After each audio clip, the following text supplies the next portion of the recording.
Hello and welcome to LMU Community TV News. I'm Ashley Collingsworth. Thank you for joining us. Saturday night, friends, family, and dignitaries from Lincoln Memorial University were present for the promotion ceremony that took place for the LMU Police and Security Department. 5 members of the department were promoted to higher ranking positions within the departments, and that includes lieutenant, sergeant, and dispatch supervisor. Jamie Snow was promoted to lieutenant of the police and fire prevention departments. Travis Bailey and Alan Powers were promoted to sergeants within the police department. George Bruce was promoted to dispatch supervisor, and Kathy Human was promoted to security guard supervisor. The roles that each will play within the Lincoln Memorial University Police and Security Department began immediately following that promotion ceremony. A big congrats goes out to the entire department for this awesome promotion. The Student Osteopathic Medical Association at Lincoln Memorial University DeBusk College of Osteopathic Medicine, in conjunction with the LMU Community Wellness Program, hosted a Second Harvest Mobile Food Pantry and Wellness Fair last Saturday. The Food Pantry and Wellness Fair was held at LMU right here on LMU's main campus. The mobile food pantry was available from 10 that morning and lasted until the food ran out. It is estimated that the same event that was held in October fed over 650 people, and they are hoping that this one will exceed that number, but those numbers have not yet been released. There were also additional 13 community partners that were set up, and both students and staff from LMU participated in the wellness fair and were on site to perform blood pressure checks, body mass index screenings, and osteopathic manipulative medicine. The event was open to the entire community and games were held for children. A few of the participants that were there and took place was the University Medical Clinic, both of Harrogate and New Tazewell, and the Claiborne County Health Department. Last week, the first annual International Dinner and Talent Show was held by the Lincoln Memorial University Multicultural Department. The night included student performers from right here on campus, professional performers from the University of Tennessee, Middle Eastern Folkloric and Dance Oriental Troupe, which are both from Knoxville. Food was served from around the world, and that included Greek, Indian, Honduran, Chinese, Japanese, and much more. There are more than 20 different countries represented on the campus of LMU. When events like this are held, it is a way of breaking down cultural barriers and creating awareness and understanding the differences that exist among us. The mission of the Multicultural Student Services is to promote intellectual understanding and appreciation of diversity and social justice, and provide safe and inclusive spaces where all students are welcome, supported, and encouraged to share, learn, and grow. For more information on the department, you can visit LMU's homepage at lmunet.edu. Lincoln Memorial University DeBusk College of Osteopathic Medicine was ranked number 2 by U.S. News and World Report in medical schools that produce the highest percentage of primary care residents. The ranking is based on a 2013 to 2015 data average. Approximately 80% of the members of the class of 2015 of LMU's DCOM entered their first year of residency training in a primary care residency, including family medicine, internal medicine, pediatrics, OBGYN, emergency medical, osteopathic manipulative medicine, and transitional year traditional rotating internships. In 2015, more than 60% of graduates were placed into osteopathic residency programs. Over 36% accepted residency positions with allopathic programs, and almost 3% are going into military programs. Approximately 25% of the graduating class placed into programs within the Appalachian region, and 7% of those are within the state of Tennessee. According to the American Osteopathic Association, 56% of doctors of osteopathic medicine in active primary care or are active primary care physicians. DOs are one of 2 types of fully licensed physicians in the United States. Both DOs and MDs schools offer similar rigorous medical education, but the approach to the practice is different. They use different, distinct philosophies. DOs emphasize a whole person approach to treatment and care and focus on prevention to help people get healthy and stay well. DOs also receive traditional training in osteopathic manipulative treatment used to diagnose, treat, and prevent illness and injury. Osteopathic medicine continually ranks among the fastest growing disciplines in healthcare in the entire United States. The 6 people suspected of the robbery and murder in late November of a Clairfield man will be brought to trial. The Claiborne County Grand Jury indicted 6 individuals allegedly connected to the death during the early morning hours of November 27th of Herschel Wayne Gully. The 2 alleged front runners in the case, 26-year-old Vanessa Ann Hurst and 50-year-old Tommy Lynn Hurst, were indicted for first and second degree murder and voluntary manslaughter, respectively. True bills were also returned on 24-year-old Adam Michael Barton, 28-year-old Kayla June Parton, 26-year-old Brandon James Parton, and 27-year-old Michael Allen Chesney for conspiracy to commit robbery. Vanessa Hurst was also indicted on robbery charges. In his affidavits of the complaint, the Claiborne County Sheriff's Office Detective Bradley Duncan detailed the apparent sequence of events that led to Gully's murder. The initial plan to commit robbery was allegedly hatched during the late night hours of November 26th at Parton's residence by the 2 siblings, along with Barton, Chesney, and another female. And that is according to Brad Duncan. According to a statement provided to Duncan by Brandon Parton, Kayla Parton and Vanessa Hurst were planning to coerce Gully out of his clothing, but if unsuccessful, Barton would mace Gully so the others could take his money. According to the affidavits, the group then forcefully robbed Gully of $45 in cash, taking his car keys before leaving the scene. In an effort to retrieve his belongings, Gully apparently followed the group to the residence of Tommy Lynn Hurst, who is the uncle of Vanessa Hurst. Duncan and Claiborne County Sheriff's Office Captain David Honeycutt were first on the scene. This case was also assisted by Sergeant Carl Mazingo, Detectives Gary Ruskowski and Anthony Vayon, Sergeant Jason Henniger, and Deputy Blake Laws. Now, coming up after the break, the Cumberland Gap National Historic Park is being recognized in a big way. To find out when and what that is, keep it right here on LMU Community TV News. Celebrate 100 years of America's national parks this April, 9th, 10th, and 11th at Cumberland Gap's An American Memoir. Come face to face with our ancestors and their decisions that altered the course of America. Over 100 reenactors will portray heroes from the past, both known and forgotten, in this living history portrait of the American values of patriotism, bravery, sacrifice, integrity, and hard work. This park event will also feature the treasure keepers from today. Celebrate with rangers from Yosemite National Park, New Orleans Jazz National Historical Park, and others at the 100th Anniversary Birthday Bash. The event concludes on Monday the 11th with the U.S. Mint launching of the America the Beautiful Quarter for Kentucky, featuring Cumberland Gap National Historical Park. Come experience all of this and more at An American Memoir, April 9th, 10th, and 11th. For more information, call the park or check our website at nps.gov/CUGA. Todd's a great guy. I mean, look at him. What a sweetheart. Attaboy. Wait, Todd, what are you doing? How totally selfish and un-Todd-like of you. Come on, Todd. Come on, man. I come from a big family. I'm the oldest of 6. To me, being the first person to go to college, it's like setting a standard, you know? My little brother is 8 years old now. I challenge his curiosity. I challenge him to dream. I have to paint a picture for him that he can look up to and live up to and possibly be better than. My name is Jaquez, and I am your dividend. The Cumberland Gap National Historical Park will kick off a special weekend of events April 9th through the 11th to commemorate the release of the 32nd Quarter in the America the Beautiful Quarter program. The weekend, titled An American Memoir, will explore American values of the past, present, and future in 3 frontier areas. Park staff will be hosting over 200 local school children during the weekend.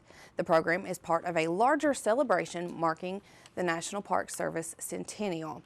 For more information, you can call 606-248-2817, or you can join the fun on Monday, April 11th, when 2 Middlesboro Elementary School 4th grade students will take the helm at the United States Mint launch ceremony for the America the Beautiful Quarters that will honor the Cumberland Gap National Historical Park.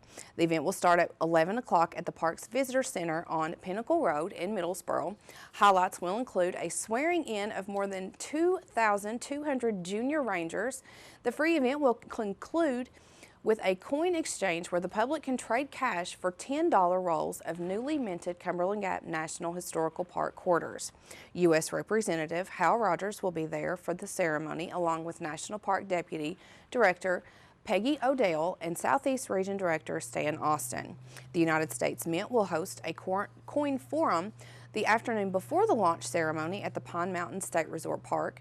The Coin Forum is an opportunity for members of the public to express their views about future coinage and learn about upcoming United States Mint coin programs and initiatives. The Cumberland Gap National Historical Park quarter is the 32nd release in the United States Mint America the Beautiful program, which is a 12-year initiative to honor 56 national parks and other national sites.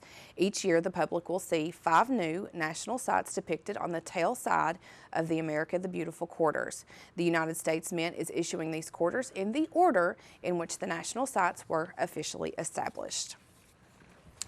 Congressman John J. Duncan Jr. introduced the Healthier Act to assist charitable organizations across the country providing free health care to those in need. Currently, many of these organizations have difficulties recruiting large numbers of licensed doctors in the states where these free health clinics are conducted. The Healthier Act will give a financial reward to any state that allows licenses medical professionals to travel from other states to volunteer their services. 10 states already have such volunteer-friendly laws. According to Duncan, this is unlike many recent healthcare initiatives. The Healthier Act is not a federal mandate and it does not require any new spending. This bill is supported by many of the leading health organizations like the Federation of State Medical Boards, the National Council of State Boards of Nursing, and the Tennessee Medical Association, along with several others. Stan Brock, founder of Remote Area Medical, a national recognized program, said the Healthier Act offers hope to millions of impoverished and underserved Americans while providing opportunities for thousands of volunteers, licensed healthcare professionals to cross state lines and help change people's lives. Congressman Flashman, Rowe MD, and Desjardins MD have all signed as original co-sponsors for this bill. Well, about 1 in 3 Tennesseans is classified as obese, and a report released by survey company Wallet Hub names 4 Tennessee cities, including Memphis, Chattanooga, Knoxville, and Nashville, in the top 15 of the fattest cities in America list for 2016. The analysis looked at the percentage of inactivity, amount of fruits and vegetables consumed, and of course, weight. Chattanooga registered dietitian and nutrition therapist Pam Kelly says while survey results like these may accurately indicate a societal change, they can be harmful to individuals who are actively battling a weight problem. According to a separate analysis by the United States Health Foundation, physical inactivity decreased in Tennessee by 28% in the last year. Kelly says a contributing factor to battling obesity in parts of Tennessee is the number of food deserts in urban areas that lack access to affordable and accessible healthy foods. They are often located in low-income areas. Kelly acknowledges that much of the obesity issue in Tennessee and other southern states could be born out of the cultural love of fried and rich foods. She adds healthier choices start with small steps. You can make changes to include selecting lean meats, replacing fat-laden dips and sauces with things like hummus, guacamole, and Greek yogurt, and increasing the number of whole foods that you consume daily.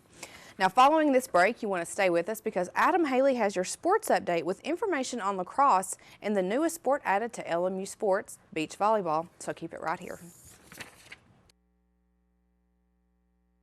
I come from a big family. I'm the oldest of 6. To me, being the first person to go to college, it's like setting a standard, you know? My little brother is 8 years old now. I challenge his curiosity. I challenge him to dream. I have to paint a picture for him that he can look up to and live up to and possibly be better than. My name is Jaquez, and I am your dividend. Todd's a great guy. I mean, look at him. What a sweetheart. Attaboy. Wait, Todd, what are you doing? How totally selfish and un-Todd-like of you. Come on, Todd. Come on, man. I dare you. I dare you to change the world. Yeah, you. NAT College Education. I dare you to be somebody important. Like be a teacher or a reality TV star. I dare you to stand up here. To call the shots. To be a role model. An inspiration. An innovator. To be a teacher. You can change my life. Make me excited about science like you. Have a career that really means something. Then do it. I dare you.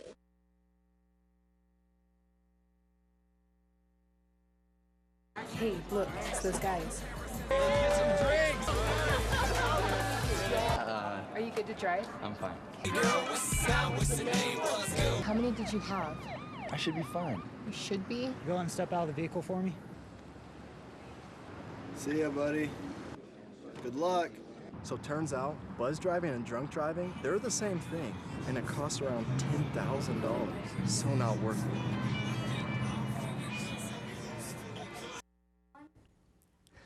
Welcome back. The LMU baseball team spent the weekend in Mars Hill, North Carolina for a three-game set with the Lions. Saturday started with a doubleheader, and it was LMU who scored first with an Eric Coleman RBI single in the first inning, but the Lions would respond with 2 runs in the bottom of the first and 2 more in the second to take the lead 4-1. Mars Hill would continue to pour it on, adding 6 runs in the fourth, capped off by a Philip Carroll 2-run home run, and Mars Hill would go on to win Game 1 11-3. Brandon Jean took the loss, scoring 3 2/3 innings, allowing 8 hits, 10 runs, 5 earned runs, while striking out 4.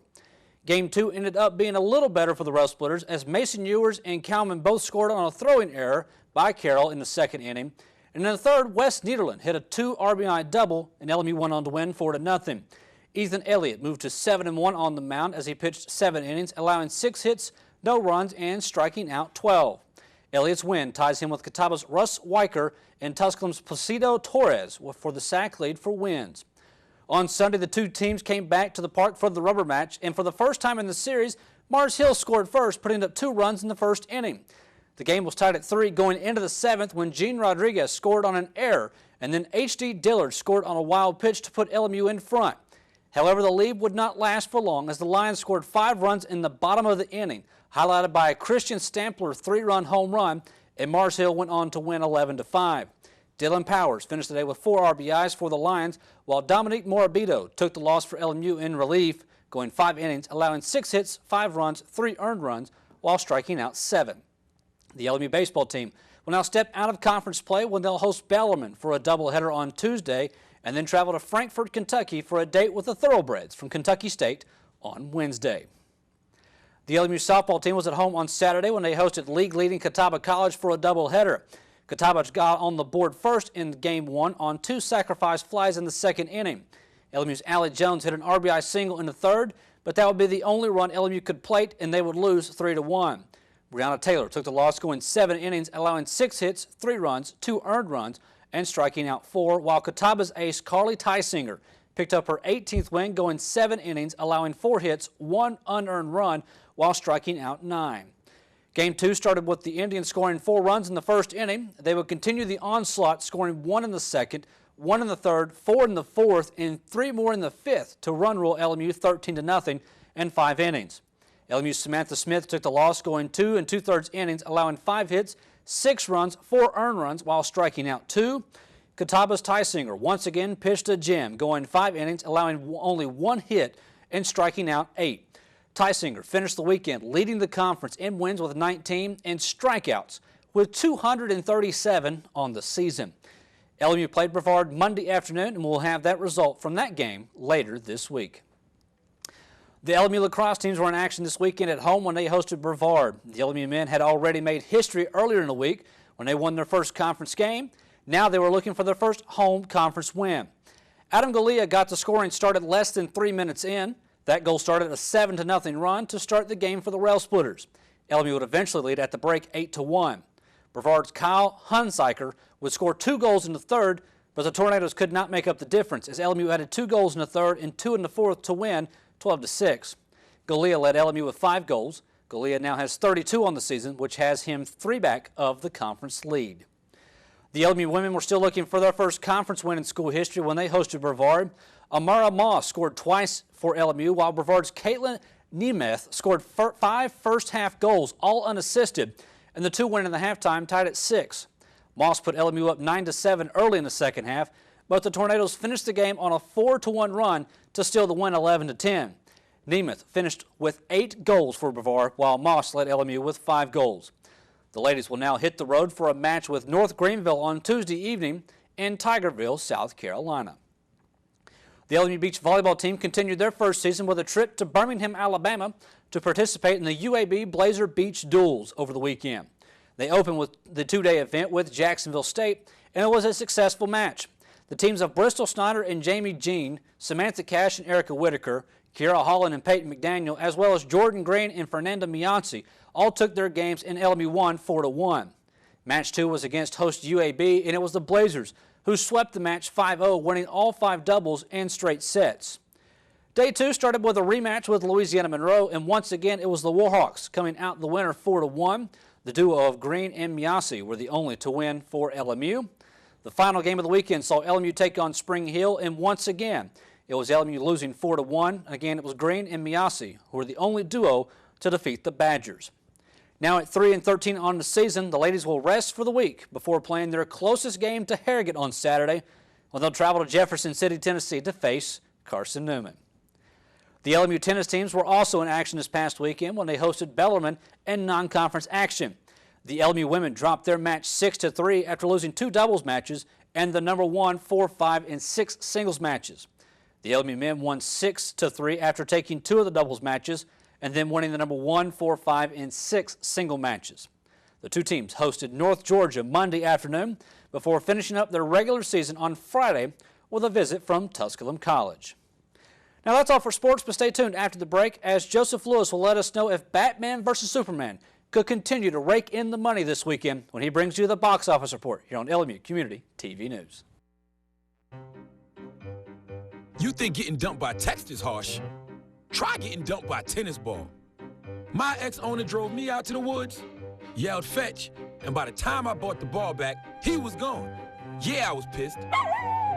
But the folks at the shelter helped me let go of my anger. I learned coping skills, like taking it to the hole. Boom! Now I'm ready to fetch again. But how about I throw and you run and get it?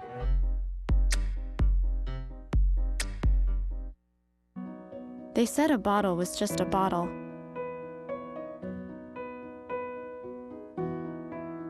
That no one would ever notice me.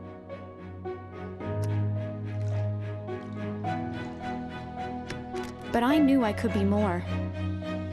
That one day, I would make people smile.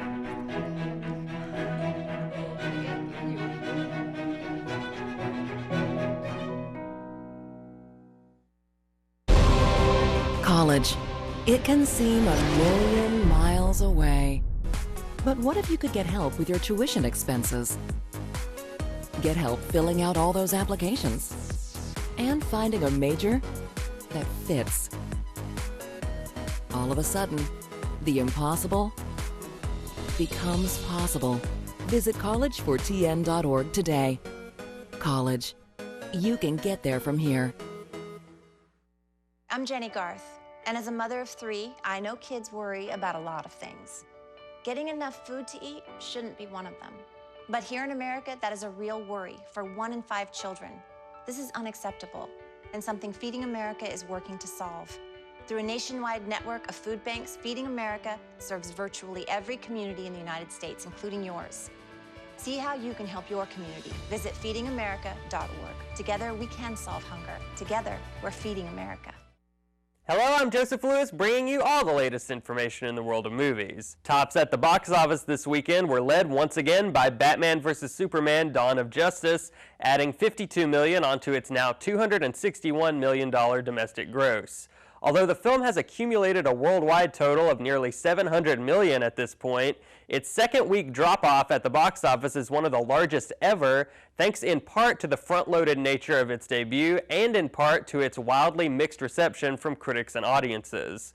The film's initial box office success was almost a given considering the amount of hype and anticipation that's been building since DC kicked off their extended universe in 2013 with the Superman film Man of Steel, though it remains to be seen whether or not Batman vs. Superman will have the staying power of Fox's Deadpool or the most high-profile MCU titles. Following at number 2 for the second week in a row was Zootopia, the latest release from Walt Disney Animation Studios, adding $20 million onto its now $275 million domestic gross.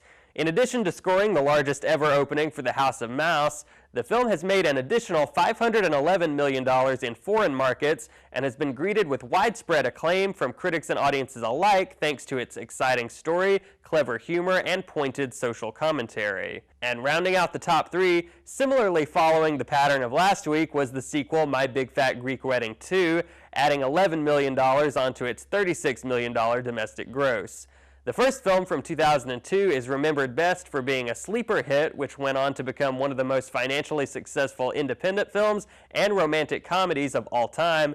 And although lightning doesn't appear to be striking twice, fans of the first film will be pleased to see writer Nia Vardalos returning alongside most of the original cast. The faith-based sequel, God's Not Dead 2, opened at number 4 with just over $8 million, a lower opening than that of its predecessor, which is surprising considering the following that film has built over the last 2 years among churchgoers. Pulling some of its audience away was Miracles from Heaven in the number 5 slot, adding $7 million onto its now $46 million domestic gross. The weekend's other wide-release newcomer, the Mike Epps starring spoof comedy Meet the Blacks, had an unsurprisingly low opening with only $4 million to its name. The Tom Hiddleston starring Hank Williams biopic I Saw the Light failed to gain very much in the way of traction after its expansion, totaling $745,000 for the weekend from 741 screens. Meanwhile, Richard Linklater's spiritual sequel to Dazed and Confused, entitled Everybody Wants Some, took $323,000 from its 19-screen release, giving it a solid $17,000 per screen average and setting the stage for it to perform very well after it arrives in more theaters. Meanwhile, the irreverent superhero outing Deadpool added another $3.5 million onto its sizable $355 million domestic gross, and over the past week,